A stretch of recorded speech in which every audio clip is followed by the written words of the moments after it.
In this video, I'm going to talk about implicit differentiation.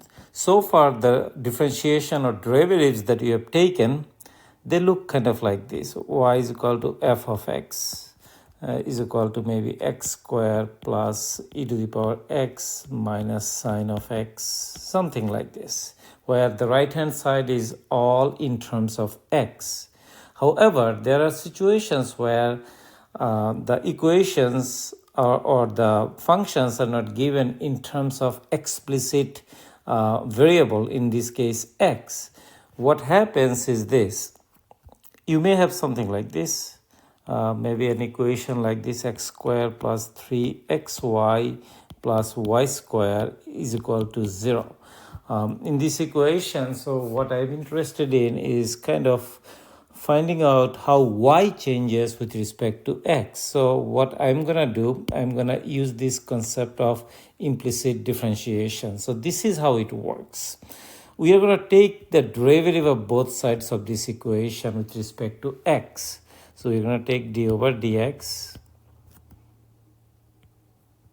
x squared plus 3xy plus y squared.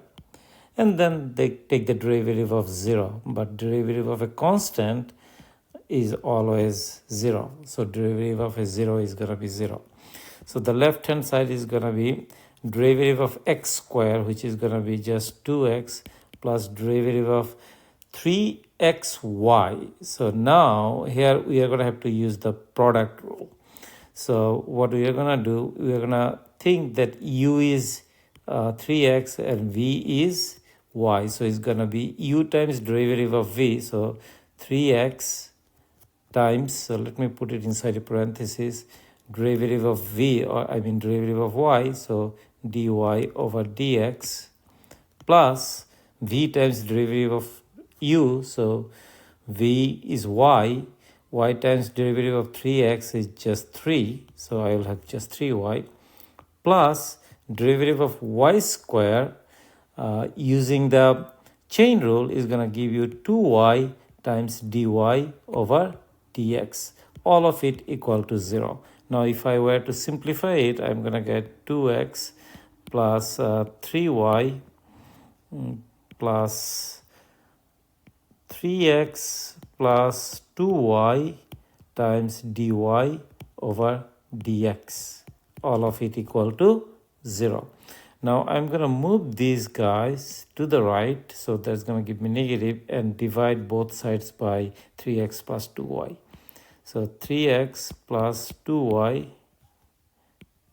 times dy over dx is equal to negative 2x plus 3y, and divide both sides by 3x plus 2y. That's going to give me dy over dx is equal to negative 2x plus 3y divided by 3x plus 2y.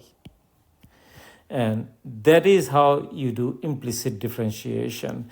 If you look at the right hand side, it is not only in terms of x but also in terms of y. So there are situations where implicit differentiation becomes more useful, where things are not given explicitly, like the way it is given right here. I hope that this discussion was helpful. Thank you very much.